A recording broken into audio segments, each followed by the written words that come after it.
The real story. Horror. Only. At Mr. Scare.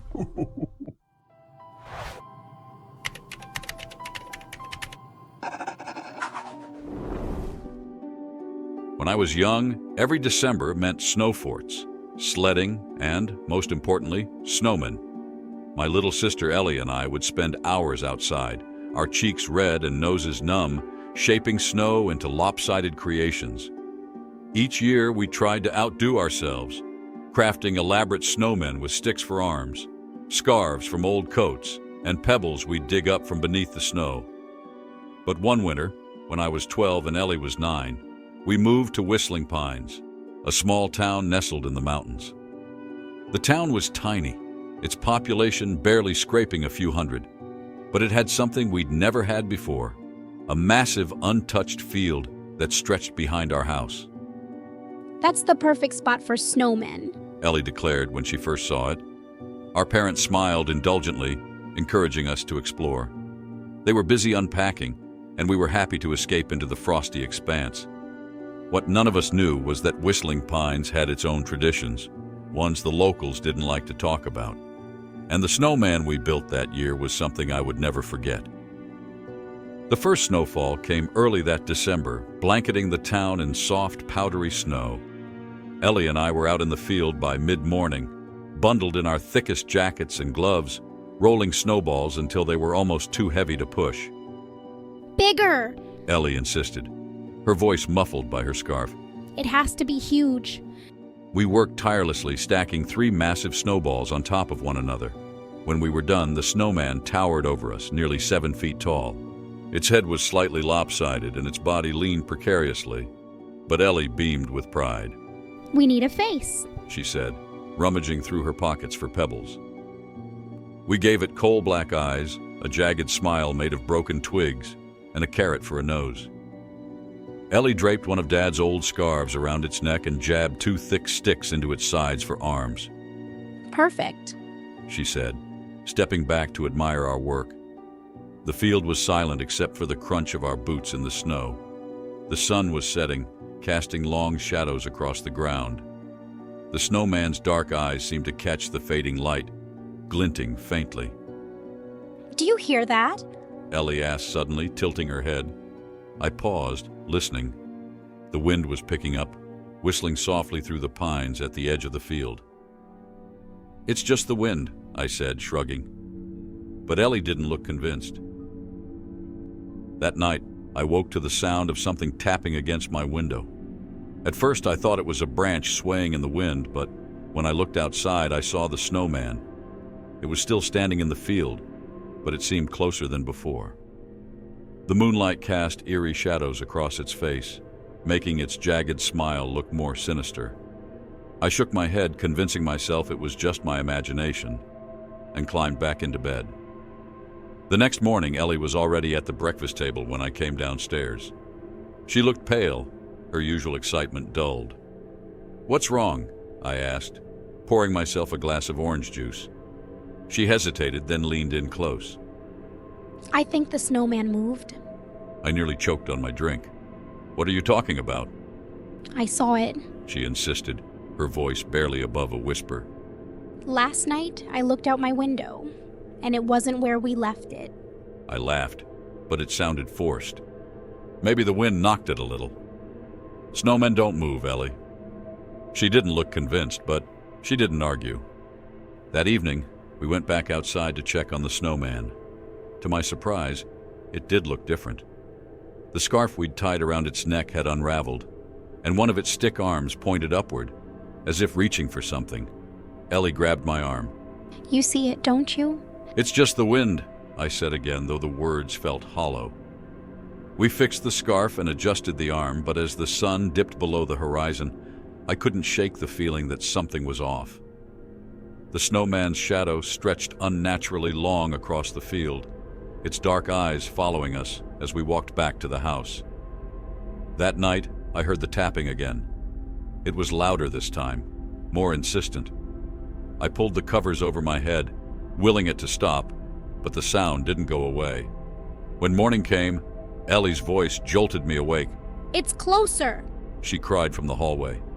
I scrambled to the window and froze. The snowman was no longer in the middle of the field. It was at the edge, just a few feet from the house. The day passed in uneasy silence. Outside, the snowman loomed at the edge of the field, its twisted smile far too wide, its stick arms raised toward the house like it was reaching for us. Ellie wouldn't go near the window, and I found myself avoiding it too, as though looking at it for too long might make it move again. The wind grew stronger as the afternoon turned to evening, a mournful whistle drifting through the cracks of the house. At dinner, my parents laughed and chatted as if nothing was wrong, oblivious to the shadowy figure standing just beyond the warmth of the living room light. "Why don't you kids go outside and get some fresh air?" Dad suggested. No. Ellie's voice was sharp, panicked. My father frowned, startled, but before he could ask, I jumped in. "It's too cold, Dad, we're fine." That night, I couldn't sleep. Every creak of the house made my skin crawl. Around midnight, I heard it again, the tapping, slow, deliberate, like icy fingers drumming against the glass. I buried my head under the covers, heart racing, but then Ellie screamed. I bolted out of bed and ran to her room. She was standing by the window, pale as a ghost, pointing outside with a trembling hand. It's here. She whispered. I followed her gaze and felt the blood drain from my face. The snowman was no longer in the field. It was on our porch. Its jagged smile caught the moonlight, and its hollow coal eyes seemed to burn into me. The stick arms that once looked harmless were now curved, claw-like, frozen mid-reach toward Ellie's window. I yanked the curtain shut and grabbed her hand. "We're going to Mom and Dad's room," I whispered. As we crept down the hallway, I heard it again, that low, hollow whistle, like a voice carried on the wind. But this time, it wasn't outside. It was inside the house. The next morning, the snowman was gone. The porch was empty, the snow undisturbed, as though it had never been there at all. My parents dismissed Ellie's and my frantic retelling as a bad dream, brought on by too much excitement and Christmas sugar. They smiled, patted our heads, and told us to forget about it. But we couldn't forget. Winter after winter, Ellie and I would wake at the first snowfall with the same sense of dread, watching the field for any sign of movement. On some nights, when the wind was especially sharp, we'd hear it, the faint, lonely whistle drifting through the pines. And though we never saw the snowman again, we knew it was still there, somewhere, waiting. To this day, I stay away from snowmen. I often avoid seeing my children making snowmen because the memories of my youth haunt me.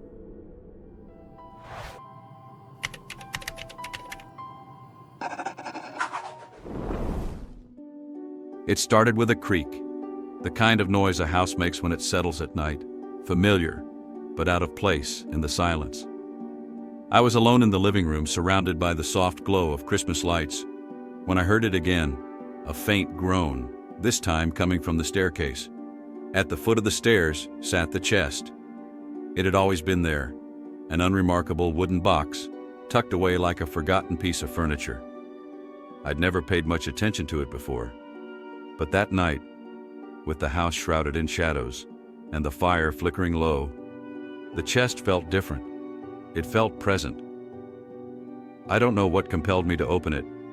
Boredom, curiosity, or something else entirely.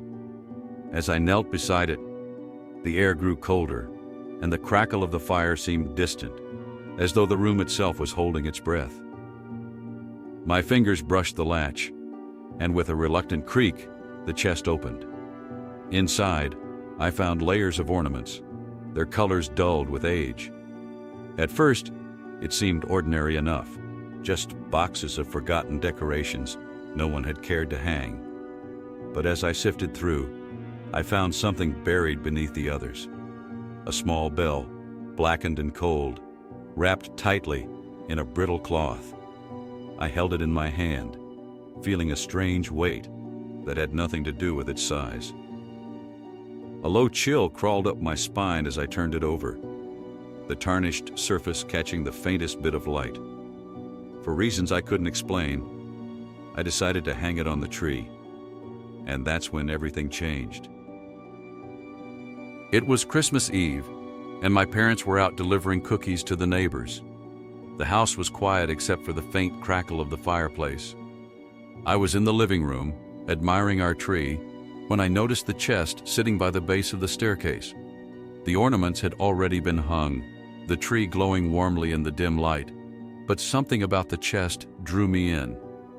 Maybe it was nostalgia, or maybe it was the lingering memory of that forbidden bell. I knelt beside the chest and opened it. The familiar smell of aged wood and pine wafted out, and my fingers brushed against the layers of ornaments carefully packed inside. At first, I admired the ones I recognized, a delicate porcelain angel, a reindeer carved from driftwood. But soon, I found myself digging deeper, past the familiar layers. At the very bottom, wrapped in the same old cloth, was the bell. It was smaller than I remembered, no bigger than my palm, its surface tarnished and dull. Despite its unimpressive appearance, I felt an inexplicable pull toward it. I unwrapped it carefully, running my fingers over the smooth metal. The bell felt unnaturally cold, even in the warmth of the room. What harm could it do? I whispered to myself as I stood and walked to the tree. I hung the bell on one of the lower branches, hidden among the other ornaments, and stepped back. It looked perfectly ordinary, blending in with the rest. Satisfied, I closed the chest and turned off the living room lights, leaving the glow of the tree to illuminate the room. As I climbed the stairs to bed, I could have sworn I heard the faintest chime of the bell. I woke to the sound of a bell ringing. It was soft and distant at first, like the faint tinkling of wind chimes. I rolled over, groggy, assuming it was part of a dream. But the sound grew louder, more distinct, until it was clear it was coming from downstairs. My heart quickened as I climbed out of bed, grabbing my robe. The house was dark, save for the glow of the Christmas tree in the living room. As I descended the stairs, the ringing stopped abruptly. "Hello?" I called, my voice shaky. The room was empty, just as I had left it. The tree stood tall and beautiful, its ornaments glinting softly. But then I noticed the bell. It wasn't where I had hung it. The bell now dangled higher, closer to the top of the tree. Its blackened surface seemed to shimmer faintly, as though catching a light that wasn't there. I took a cautious step closer, my eyes fixed on the bell. That's when I noticed something else. The other ornaments, baubles, figurines, icicles, had shifted. They hung at odd angles, their position slightly altered. A shiver ran down my spine. I turned to go back upstairs, telling myself I was imagining things, when I heard a soft knock at the front door. It was faint, almost hesitant, but it stopped me in my tracks. Who would be out at this hour? I approached the door slowly, my hand trembling as I reached for the handle. When I opened it, I saw nothing but snow falling softly in the moonlight. No footprints disturbed the blanket of white on the porch. But then I saw it. A single ornament lying on the welcome mat. It was one of ours. A glass bauble painted with holly leaves that had been hanging on the tree earlier. I picked it up, my breath visible in the cold night air. As I stepped back inside, I heard the bell chime again. This time, it was louder, sharper, as if ringing directly in my ear. I turned to the tree, and my breath caught in my throat. The branches were moving, slowly, subtly, but undeniably. They were shifting. The ornaments swayed gently, and the lights flickered, as though the tree were breathing. The bell was now at the very top of the tree, its chime resonating softly through the room. The air grew colder, and I felt an invisible weight pressing down on me. "What do you want?" I whispered, my voice barely audible. The tree seemed to respond, its branches stretching outward. One of the figurines, a small wooden soldier, fell to the ground with a hollow thud. I picked it up, my hands trembling. As I did, the room grew impossibly quiet, the kind of silence that presses against your ears, making you aware of your own heartbeat. Then I heard it. a voice, faint and melodic, coming from the bell. Remember us. It said. I stared at the tree, my mind racing. Who was speaking? And what did it mean? Then it hit me. The ornaments weren't just decorations. They were pieces of our family's history. Every bauble, every figurine had belonged to someone, marking their Christmases long before mine. I picked up another ornament, a delicate glass angel, and held it close. For a brief moment, I felt warmth, like the embrace of someone long gone. The bell rang again, this time softer, almost mournful. I realized then that the chest wasn't just a collection of trinkets. It was a link to those who had come before us, a bridge between the living and the departed. The bell had been their voice, hidden and forgotten for years. I reached for the bell, climbing a chair to unhook it from the tree. The moment I touched it, the room seemed to exhale, the oppressive weight lifting slightly. I'm sorry, I whispered, holding the bell tightly. I didn't know. The branches stilled, the ornaments settling back into place. The lights stopped flickering, their warm glow returning. I carefully wrapped the bell in its cloth and placed it back in the chest, tucking it in the corner where it had always been. The next morning, Christmas Day dawned bright and clear. My parents noticed nothing amiss, but I felt different, as though I had learned a secret meant only for me. That year, I made a promise to honor the chest and its contents. Each Christmas, I would unpack the ornaments with care, remembering the stories they held and the voices they carried.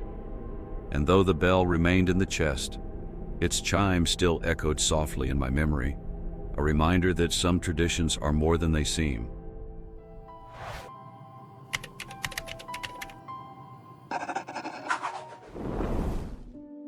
Christmas at my grandparents' old farmhouse was the highlight of my childhood. Every year, my family would gather there, a sprawling home surrounded by snow-covered fields, its windows glowing with warm golden light. But what set the farmhouse apart wasn't the house itself. It was the field of Christmas lights that stretched out behind it. For as long as I could remember, my grandfather would spend weeks stringing lights across the backfield. It wasn't just a decoration, it was a masterpiece. Lights wrapped around every tree, hung across fences, and outlined a winding path that led to a small, rickety barn at the far edge of the property. Why go all the way to the barn? I'd asked when I was little. Because that's where it ends. My grandfather said cryptically, ruffling my hair. Every journey needs an ending. I loved those lights. They weren't just beautiful, they felt alive. As a child, I swore I could hear them humming softly, their glow pulsing like a heartbeat. The path through the field was magical, and every Christmas Eve, my cousins and I would take a walk along it, ending our journey at the barn, where my grandfather would be waiting with mugs of cocoa and a fire crackling in the old wood stove. But as I grew older, I began to notice things. Strange gaps in the lights where the bulbs wouldn't work, even though my grandfather checked them meticulously. Shadows that seemed to move in the corner of my eye as I walked the path. And always, the barn itself, its door slightly ajar, its interior impossibly dark despite the lights surrounding it. The year I turned 16, everything changed. That Christmas, my grandfather seemed different. He was quieter, more serious. The twinkle in his eye, the one that matched the lights he so lovingly hung, seemed dimmer. "Grandpa, are you okay?" I asked as we stood on the porch, watching him inspect the lights in the field. He smiled faintly, but didn't answer. Instead, he handed me a coil of wire. Help me with the barn, He said. I followed him down the familiar path, the snow crunching underfoot. The lights glowed softly, casting long shadows across the field, but something felt off. The gaps in the lights were larger this year, leaving patches of darkness that seemed to swallow sound. When we reached the barn, I hesitated. The door was ajar, just as it always was, but this time, I felt an overwhelming urge to shut it. Come on. My grandfather said.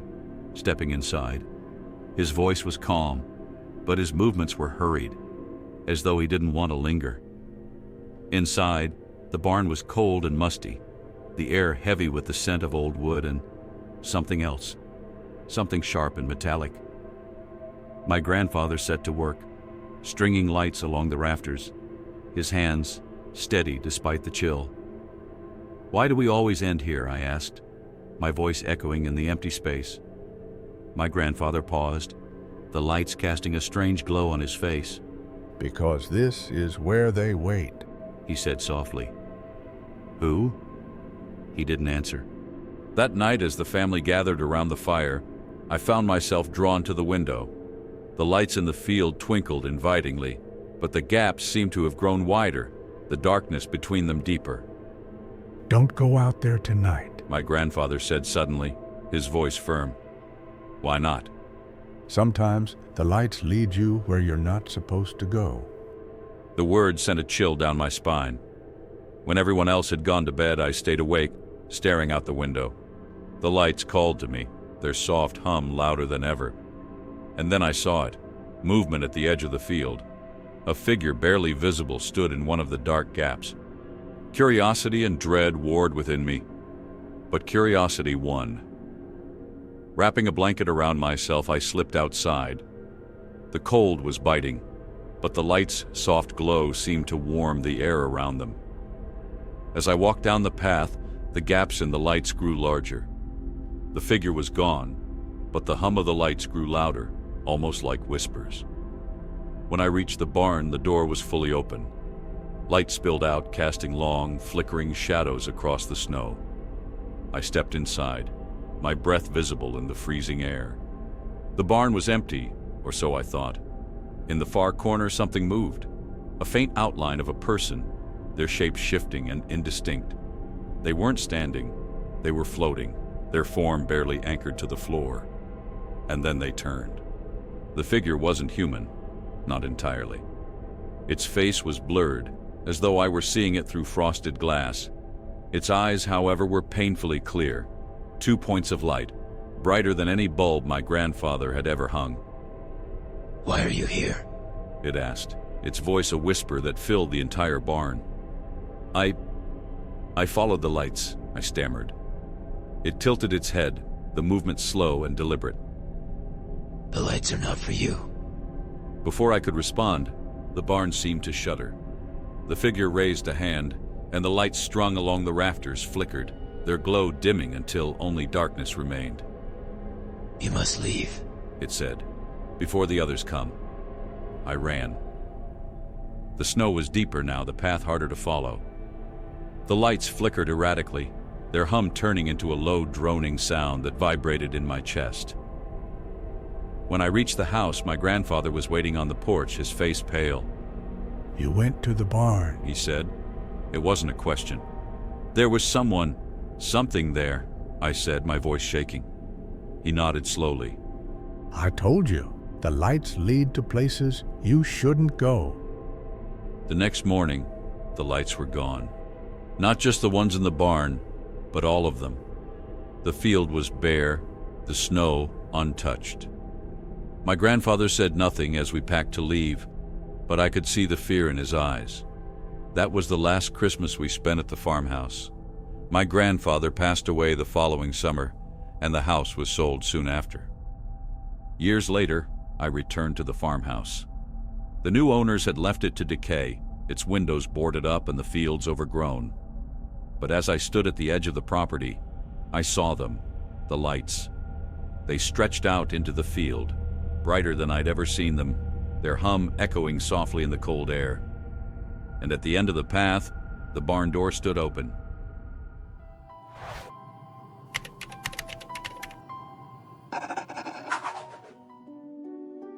It was the kind of night where the cold felt alive, curling into every breath, seeping into your skin, and settling in your bones.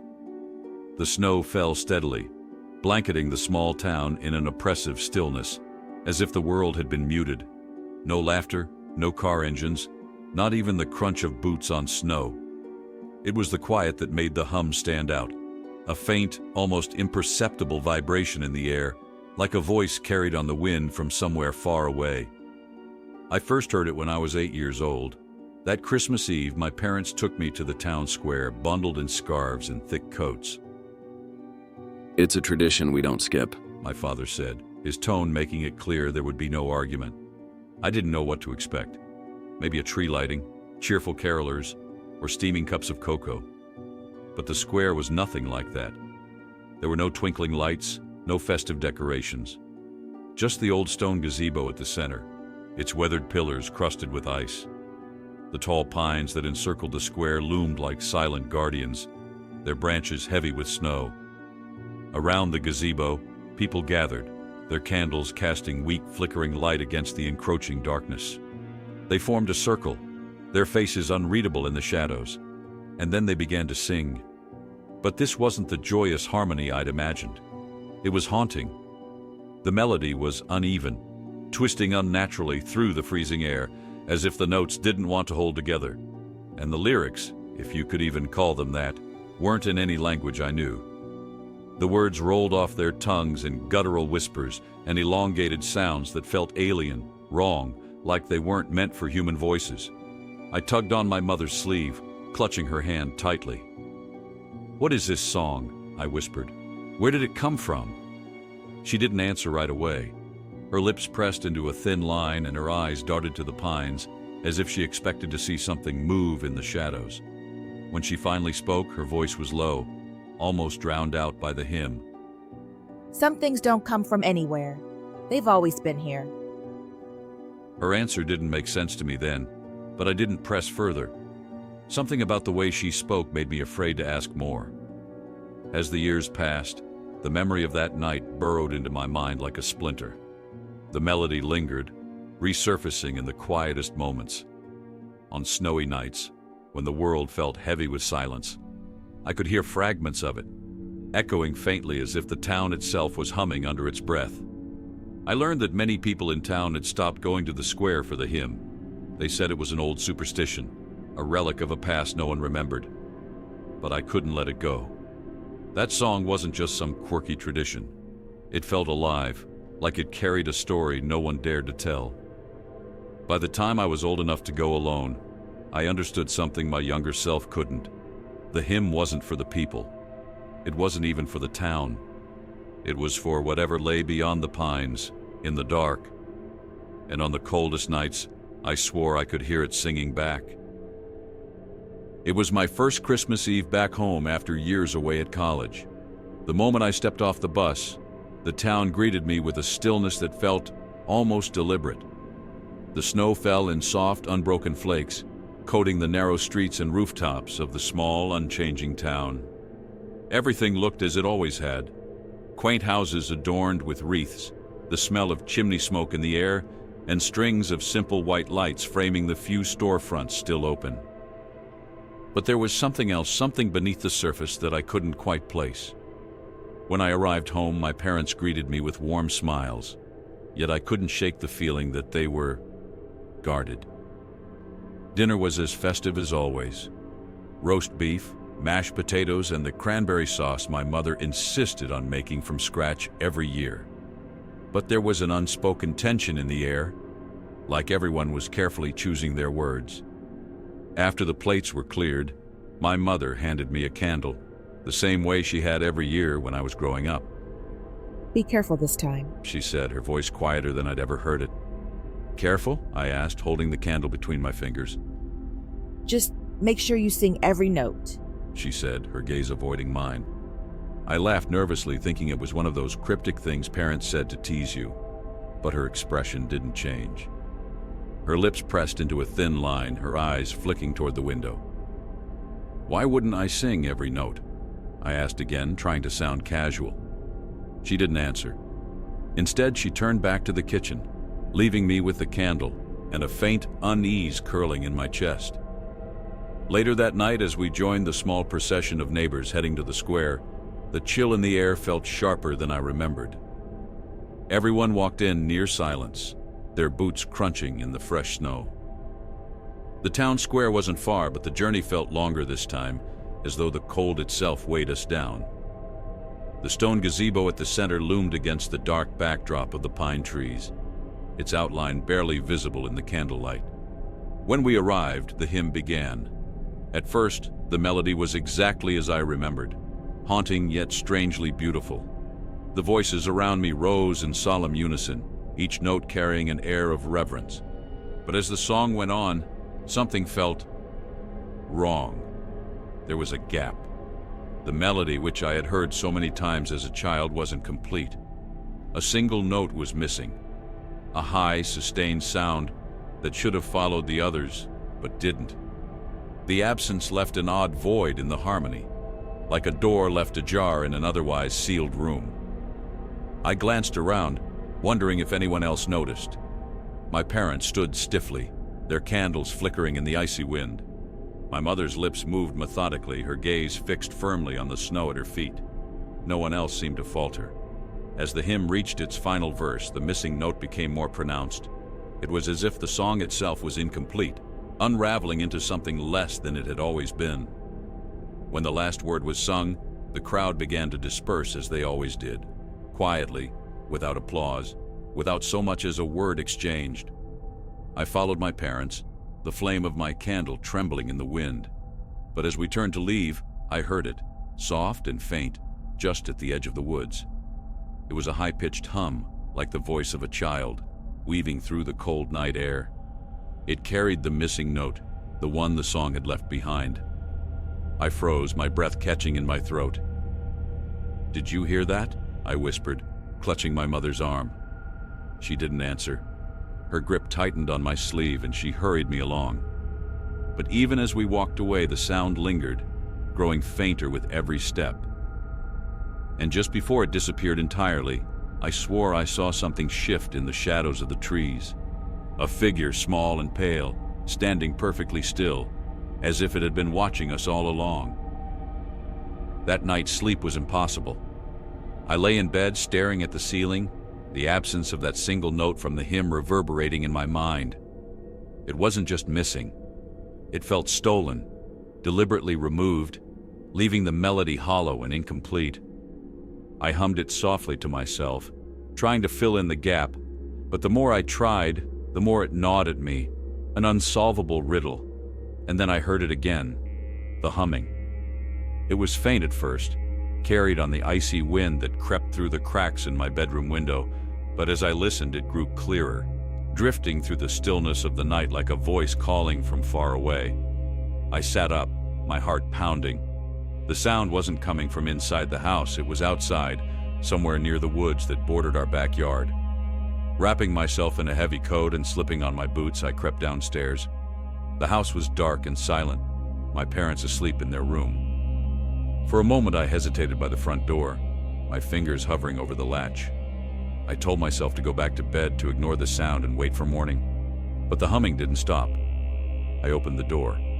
The night was bitterly cold, the kind of cold that bites through layers of clothing and stings your skin. The snow-covered ground glowed faintly under the moonlight, and the air was so still it felt as though the world was holding its breath. The sound grew louder as I stepped outside, each crunch of my boots in the snow amplifying the silence. It wasn't just a hum anymore. It was a melody, soft and ethereal, as though the hymn from earlier was being played in reverse. I followed it, my breath visible in short, sharp bursts. The sound didn't come from a single direction. Instead, it seemed to move, weaving through the air like a whisper meant only for me. As I approached the edge of the woods, the trees loomed tall and dark, their bare branches clawing at the sky. "Hello?" I called, my voice trembling, immediately swallowed by the cold. The humming stopped. The silence that followed was suffocating, heavier than anything I'd ever felt. It pressed against my ears, amplifying the sound of my heartbeat. I scanned the woods, my eyes darting between the shadows. Then, I heard it, a rustling, faint but deliberate, coming from deeper within the trees. "Is someone there?" I whispered, though I wasn't sure I wanted an answer. The rustling grew closer, and as I turned toward the sound, I saw it. A figure stood among the trees, its form barely illuminated by the moonlight filtering through the branches. It was tall and thin, its silhouette unnervingly human, but somehow wrong. Its limbs were too long, its head tilted at an odd angle. It didn't move, but I could feel its presence. Its gaze locked on me. I took a step back, the snow crunching loudly beneath my boot. The sound felt deafening in the stillness, and the figure reacted instantly. Its head tilted further, a slow, deliberate motion that sent a chill down my spine. And then it began to hum. The sound wasn't like before. It wasn't soft or distant. It was sharp, piercing, vibrating through the air as though the figure wasn't just making the sound, but becoming it. The melody twisted and warped, dissonant and wrong, yet somehow familiar. I wanted to run, to turn and flee back to the safety of my home, but my legs wouldn't move. I stood frozen, the figure's hum filling the space between us, louder and louder, until it felt like the entire forest was singing. Then it stopped. The figure turned, its movements unnaturally smooth, and disappeared into the trees without a sound. The silence returned, but it was no longer empty. It was charged, alive with the echo of that impossible melody. Shaking, I stumbled back toward the house, my breath coming in short, panicked gasps. I didn't look back, but the feeling of being watched stayed with me, as though the figure's gaze had burned itself into my skin. When I finally reached my front door and stepped inside, the warmth of the house did little to comfort me. I stood there for a moment, staring out into the night, half expecting the humming to start again. But the only sound was the faint ticking of the clock in the hallway. As I climbed back into bed, I realized something that made my stomach twist. The melody the figure had hummed wasn't just similar to the hymn, it was the hymn, but complete. The missing note had returned. I tried to close my eyes and sleep, but that sound pulled me out of the house once again. This time I ventured deeper into the forest, feeling as if I had reached the very source of the sound. That's when the differences began to emerge. The sound was different now, deeper, richer, as though layers of voices had joined in harmony.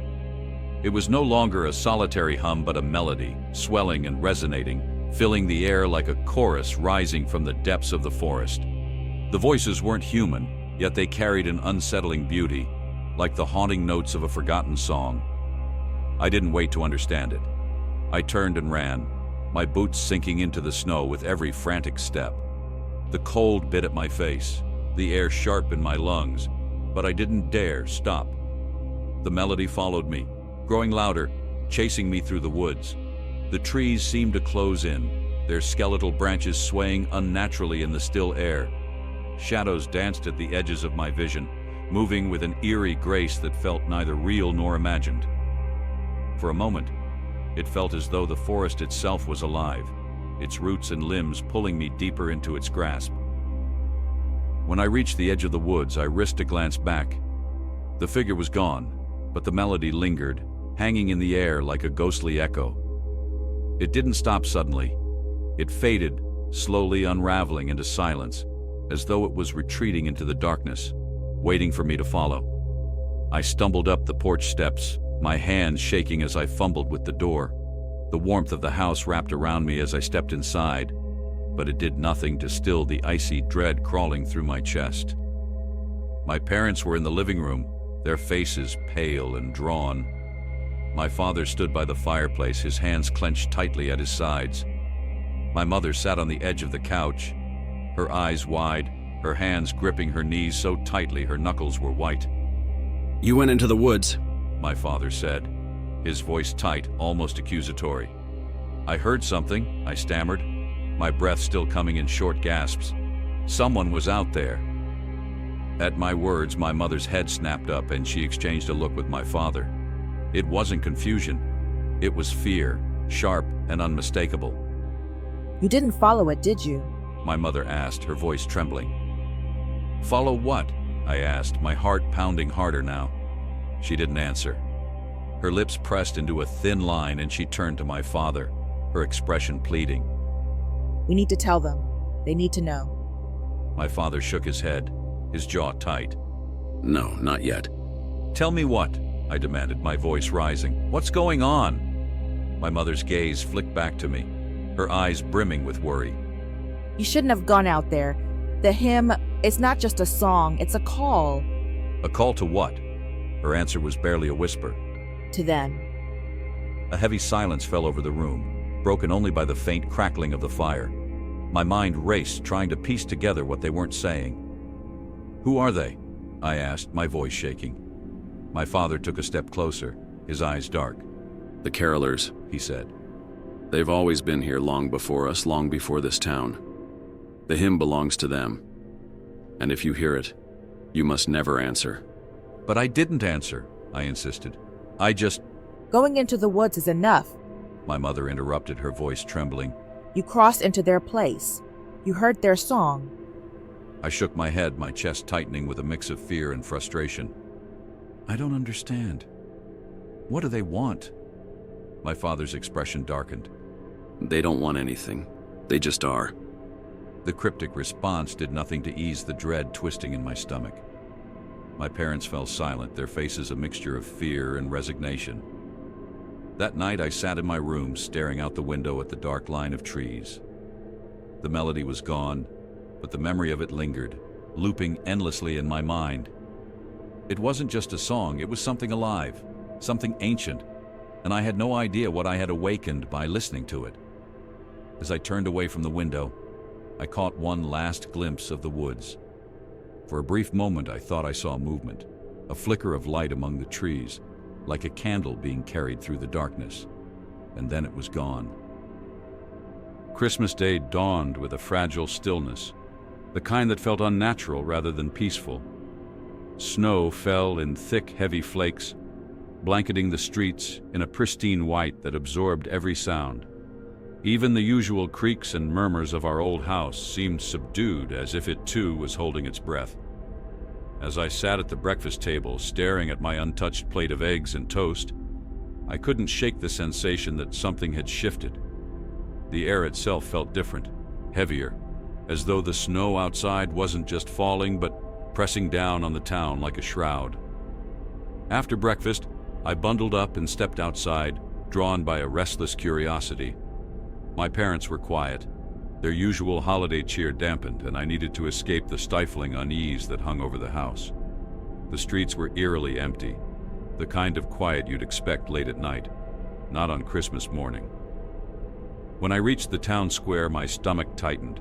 The gazebo stood as it always had, its stone pillars draped in icicles, but the snow around it was wrong. It wasn't pristine like the rest of the town. The smooth surface was broken by a series of deep, erratic tracks, as though someone or something had been pacing in circles around the gazebo. The patterns didn't make sense. They overlapped and wove together in a way that was almost deliberate, like some strange, frozen ritual had taken place. I crouched down, running my fingers over the disturbed snow.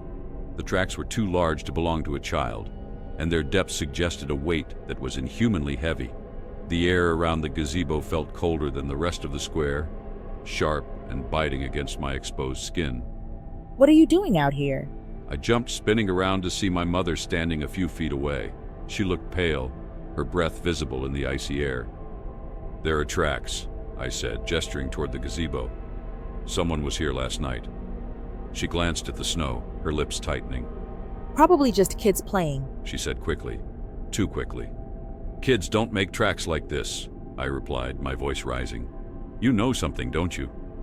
Her expression hardened, but she didn't answer. Instead, she grabbed my arm, pulling me away from the square. You shouldn't be here.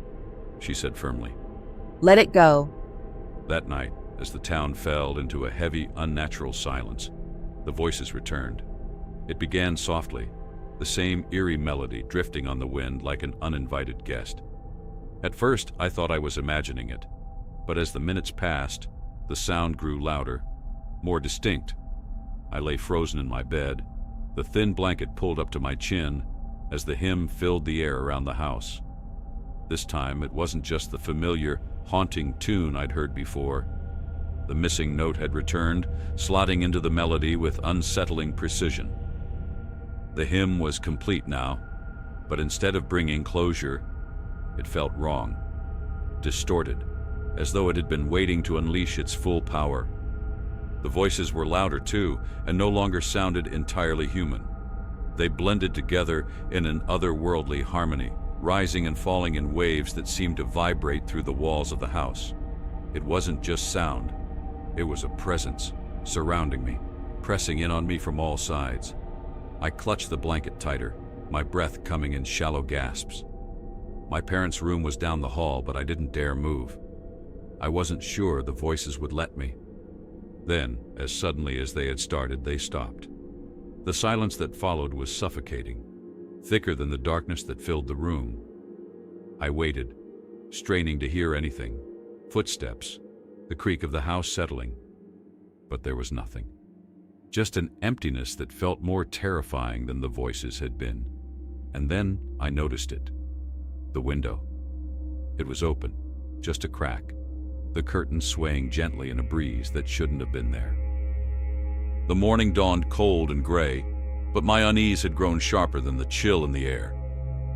As I stepped outside, I immediately noticed them. Footprints. They started just below my bedroom window, the snow pressed into strange, uneven shapes that didn't quite match a human stride. I knelt to examine them more closely. Each print was deep, as though whoever or whatever had made them carried an impossible weight. They didn't follow the natural rhythm of walking. Instead, they seemed sporadic, as if the maker had lingered at certain points watching. The trail led away from the house, cutting a winding path toward the edge of the woods. I followed it for a few feet, but something about the depth of the shadows among the trees made my chest tighten. The humming from the night before still lingered in my memory, and I wasn't ready to face whatever might be waiting beyond that threshold. Instead, I turned back to the house, shutting the door firmly behind me. My parents were at the kitchen table speaking in hushed tones that stopped the moment I entered. Where were you? My mother asked, her voice sharp with worry. Just outside, I said, brushing the snow off my coat. There were footprints. They came right up to my window. Her face paled. My father's hand tightened around his coffee mug. Neither of them said anything for a long moment, and I realized they weren't surprised. They knew. You should stay inside, my father finally said. Whatever it is, it's better not to interfere. Not to interfere? I snapped. Something was outside my window, and the hymn. What does it mean? Why is it so important? But they didn't answer. Instead, my mother rose from the table, her shoulders hunched as if under an invisible weight, and disappeared into the living room. I didn't press further. The fear in their eyes was answer enough. Later that day, as the house settled into uneasy silence, I climbed up to the attic. Dust motes swirled in the pale light streaming through the single, frosted window, and the familiar scent of aged wood filled the air. I had avoided the attic for years, but now it seemed like the only place I might find answers. At the far end of the room was an old chest, its brass hinges tarnished with age. My hand shook slightly as I lifted the lid, revealing a trove of faded family records, crumbling letters, sepia-toned photographs, and stacks of yellowed sheet music. I sifted through the contents, searching for anything that might explain the strange hymn. The minutes stretched into an hour as I pored over brittle papers, my breath clouding in the cold air. Just as frustration began to set in, my fingers brushed against something different, a leather-bound notebook, worn with time and heavy with significance. Opening it carefully, I found page after page of handwritten music, the notes scrawled in meticulous detail. The hymn was there, its haunting melody unmistakable, but the last line was blank, a deliberate gap where the missing note should have been. As I turned the pages, I noticed small annotations in the margins, notes scribbled in a cramped hand. Words like protection, barrier, and warding appeared alongside cryptic symbols I didn't recognize. Finally, at the bottom of one page, I found a single, chilling line of text. The hymn must never be complete. My pulse quickened as the meaning began to dawn on me. The hymn wasn't just a song, it was a barrier, a ritual meant to keep something at bay. The missing note wasn't a mistake, it was deliberate. Completing the hymn would unleash whatever the town had been holding back for generations. I closed the notebook, my hands trembling. The voices I had heard weren't just echoes from the past. They were something else entirely, something waiting. And last night, with the hymn complete, I had unknowingly opened the door. I descended the attic stairs, my mind racing. The house felt colder now, the silence pressing in on me like a living thing. I needed to talk to my parents, to demand answers, but when I reached the living room, they were gone. Their coats were missing from the rack, and the front door was slightly ajar, a thin trail of snow blowing in across the floor. I stepped outside, scanning the empty street, but they were nowhere to be seen. The footprints leading to the woods were still there, stark against the pristine snow. And as the wind picked up, carrying with it the faint strains of that haunting melody, I realized with a sinking certainty that they had gone to the square. The hymn wasn't just a warning. It was a call. I never sang the hymn again.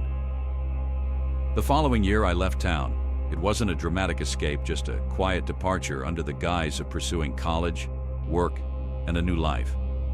But in truth, I was running. Running from the memories of that Christmas, from the voices in the woods, and from the cold, unyielding gazes of my parents, who seemed to know more than they ever let on. I told myself I wouldn't look back. The traditions, the gazebo, the haunting melody. They were all part of a world I no longer belonged to, a world I had no intention of returning to. For years I succeeded, but the hymn never truly let me go. Every Christmas Eve, no matter where I am, whether in the bustling streets of a city or the quiet solitude of a rented apartment, I hear it. It starts faintly, a whisper of sound carried on the wind, so soft I could almost convince myself it's my imagination. But as the hours pass and midnight approaches, the melody becomes clearer, sharper, until there's no mistaking it. The hymn plays in full now. The missing note, once deliberately avoided, is there, resolute and haunting. Its presence feels like an invitation, or perhaps a demand. For years, I tried to ignore it. I buried myself in distractions, surrounding myself with the hum of life so I couldn't hear the tune creeping into the edges of my mind. Yet every year, as the clock struck midnight, the hymn would find me. It would slip through the cracks of whatever walls I had built, echoing in my ears like a memory that refused to fade. And with it came the visions. At first, they were fleeting, a flash of the square under the pale glow of moonlight, the trees standing tall and dark against the snow. Then, they grew more vivid. I would see the footprints in the snow, leading back to the woods, and the faint glow of candles flickering in the distance. I would see the gazebo, its shadow stretching unnaturally long, and the figure standing just beyond the trees, waiting for me. I've tried to tell myself it's nothing, that it's all in my head, a trick of memory and guilt. But deep down, I know better. The hymn wasn't just a song, it was a barrier, a ritual meant to keep something at bay. And by completing it, I had broken that barrier. What waits beyond it, I still don't fully understand, but I know it's watching. Sometimes when I close my eyes on cold winter nights, I feel its presence. It's not malicious, not exactly, but it's patient. It knows I can't ignore the call forever. This year I've made a decision. I'll return to the town, to the square, to the woods. Not because I want to, but because I have to. The hymn isn't just calling me, it's pulling me. Its melody woven into the fabric of my being. And maybe, just maybe, by going back, I'll find a way to silence it for good. But as Christmas Eve approaches and the first faint strains of the hymn reach my ears once more, I can't help but wonder, what if it doesn't want to be silenced? What if it wants me to join the choir? Thank you for watching until the end of the video. Please hit follow to support the channel, and don't forget to turn on the notification bell so you won't miss the next video. See you soon, and goodbye.